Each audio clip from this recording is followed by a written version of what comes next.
Muito bem. Nós estamos estudando esse mês o capítulo 26. Ele tem por título Dai gratuitamente o que gratuitamente recebeste.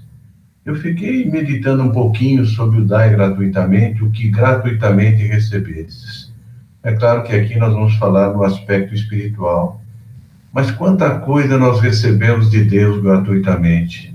O oxigênio que nós respiramos, a luz solar que alimenta o nosso corpo físico, fortalecendo com energias, e tantas outras coisas da natureza que nos são dadas gratuitamente. Quantas bênçãos chegam até nós que nos são dadas por Deus, nosso Pai.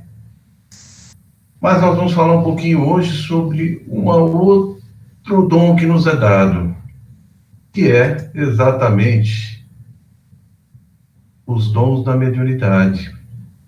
E os dons da mediunidade que nos são dados, em especial, vamos tratar um pouquinho aqui nesse capítulo, falando sobre o dom de curar. Nesse capítulo, há uma pequena máxima que se inicia falando sobre o dom de curar.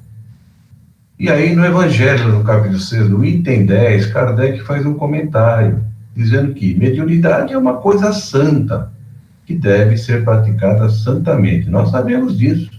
E ele diz ainda que religiosamente nós não podemos jamais negociar com a mediunidade. E ele continua. E se há um gênero de mediunidade que requer essa condição de forma mais absoluta, é a mediunidade curadora. Tamanha responsabilidade que traz esse tipo de mediunidade. E aí nós vemos que as recomendações de Jesus que ele deu aos seus apóstolos. Vejam vocês, restituir a saúde aos doentes. Olha só a delegação que Jesus passou aos seus apóstolos. Ressuscitai os mortos, vejam bem. Expulsai os demônios. Os demônios nós sabemos, têm origem grega, daimon, que significa maus espíritos. E aí, Jesus diz que, dando-lhes autoridade para que expulsassem os maus espíritos. É a desobsessão que nós conhecemos.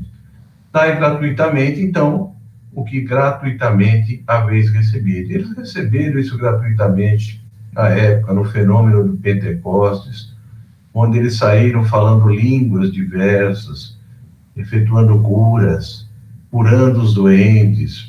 Eles receberam esse dom da mediunidade, foram amparados pelos bons espíritos e não cobravam absolutamente nada por esse trabalho.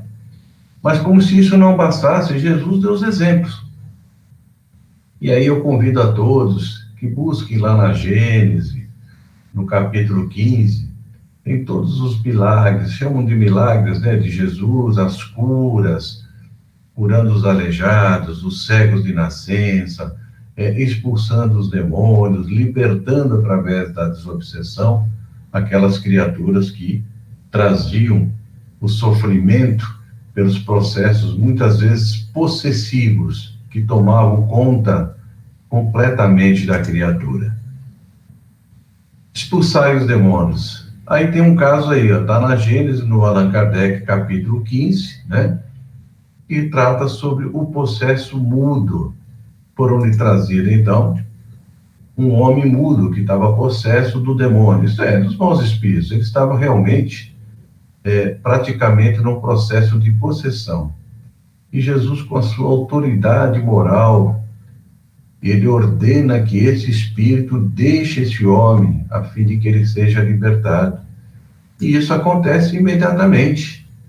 Jesus expulsou, então, esse espírito inferior, espírito impuro, e o mundo, então, passou a falar. Essa é uma cena muito bonita. Vocês imaginam a gratidão desse infeliz abraçando a Jesus depois que ele havia sido libertado.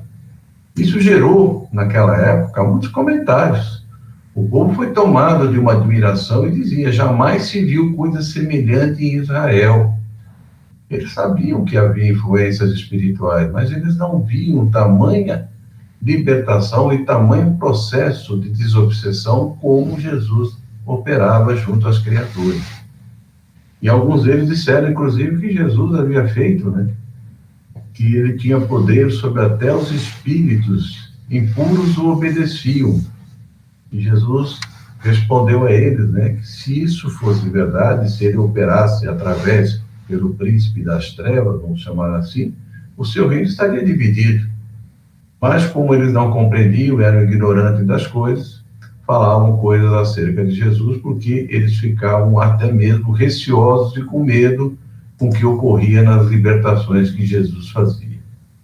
Nós temos aí também um outro segundo caso. Eu fiz a ligação desse caso com o outro em seguida, para que a gente possa compreender bem o papel de Jesus e como é que ele agia, né? Isso aí também está sendo tratado lá na Gênesis, no capítulo 15, que é a filha de Jairo.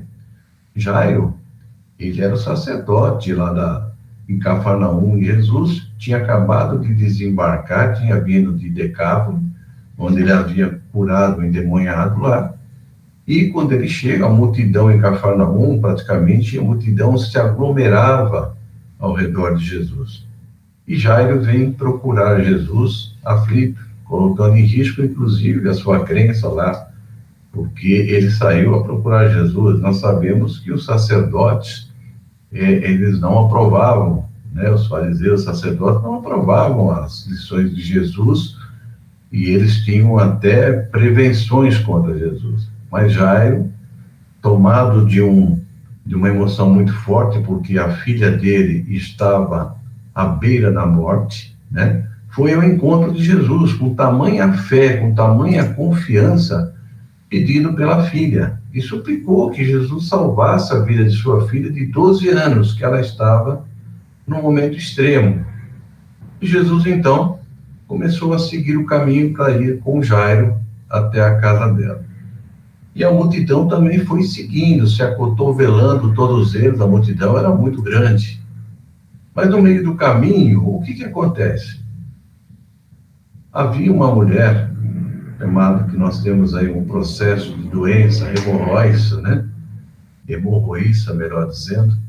Ela tinha um corrimento, né?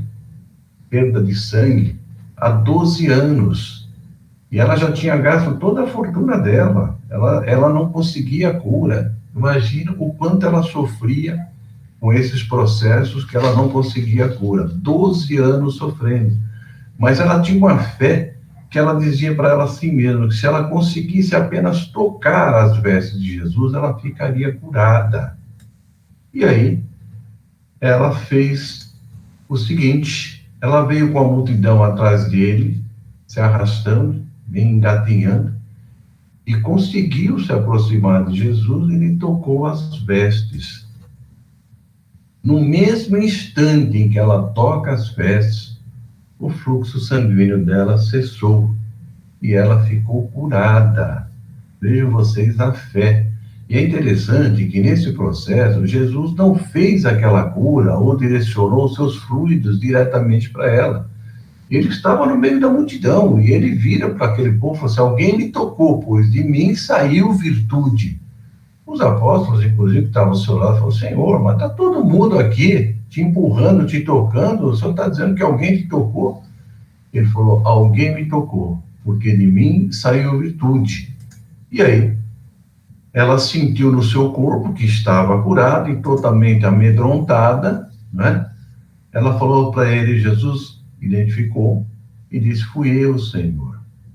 E Jesus então se aproxima dela e diz, minha filha, tua fé te salvou.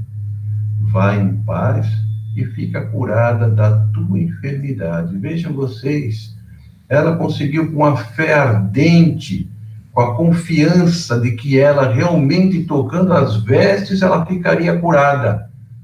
E ela atraiu o magnetismo extraordinário de Jesus, que ele sentiu imediatamente que havia doado essa energia a ela. E ela ficou curada. Por que nós estamos fazendo um parênteses disso aqui? Vamos lembrar que ele estava indo para a casa de Jairo. E ele parou no meio do caminho em função desse fato da mulher que o fez, procurou e conseguiu a sua cura pela sua fé vigorosa. E aí, enquanto Jairo estava aguardando, Jesus conversando com a mulher, vieram alguns trabalhadores do de Jairo e disseram: olha, tua filha já morreu, por que está incomodando ainda o mestre? Jesus ouviu o que foi falado, virou-se para ele, e Marcos registra isso, dizendo: não temas, crê somente. E aí Jesus convidou a Pedro, João e Tiago que o acompanhassem até a casa de Jairo. Chegando lá na casa de Jairo, estava aquele tumulto, e era muito comum naquele tempo que as pessoas, assim que davam informavam que a pessoa havia ido a óbito, eles eram quase que imediatamente já enterrados.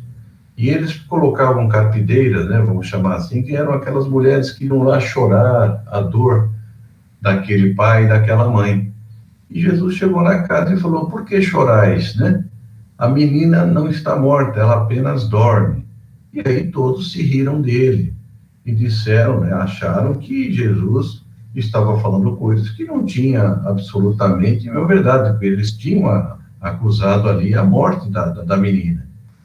Mas Jesus entrou no quarto, chamou apenas aqueles que estavam com ele, acompanhando a ele, e chamou o pai e a mãe da menina, e colocando então, pegando na mão da criança, tomou-a e disse-lhe: minha filha, levanta-te, eu te ordeno. E a menina imediatamente levantou-se e se colocou a andar. Vocês imaginam o furor que não deve ter causado esse movimento. Jesus pediu, inclusive, que não se comentasse, mas olha, era impossível não comentar isso. E isso correu a região toda e saiu, inclusive, da região. Isso que ele havia feito, de ressuscitado os mortos, né? A menina, então, se levantou e se pôs a andar. Jesus, em outra parte também, narrada lá na Gênesis, capítulo 15 ainda, a cura dos leprosos, a cura dos 10 leprosos. Vocês devem se lembrar dessa passagem, né? Olha que interessante. 10 leprosos vieram ao seu encontro, enquanto ele caminhava, clamando em altas vozes: Jesus, Senhor nosso, tem piedade de nós. E eles gritavam: impuros, impuros. Por quê? Era a lei, era obrigado. Aqueles que eram leprosos, eles tinham que gritar dizendo que eles eram impuros. Por quê? Porque eles não poderiam se aproximar daqueles que não fossem, que não tivessem a lepra, enfim, que fossem sãos, porque a lepra era altamente contagiosa. E Jesus, então, o que ele faz? Ide mostrar-vos aos sacerdotes. Por que ele falou ide mostrar-vos aos sacerdotes? Ele não os curou ali na hora, não.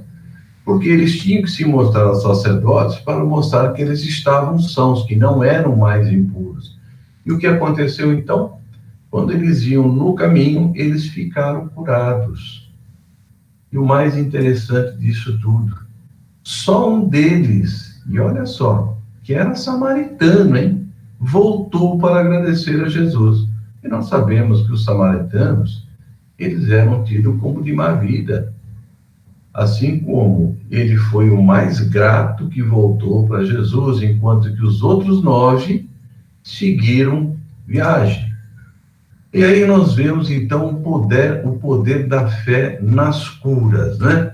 Olha só, a ação magnética do homem atuando com o pensamento no fluido universal, modificando-lhe as qualidades com o poder da vontade e da fé ardente, dirigidas para o bem, realizando, então, as curas. O magnetismo é uma das maiores provas do poder da fé posta em ação. Será que nós já temos essa fé? Com essa recomendação, Jesus prescreve, então, que ninguém se faça pagar daquilo por que nada pagou.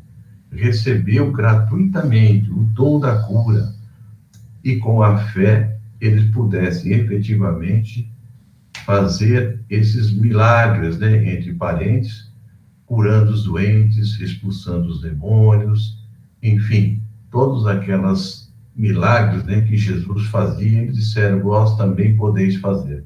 Que não fizessem, então, dos dons recebidos objeto de comércio, nem de especulação, nem meio de vida. Os dons recebidos, quais foram, então?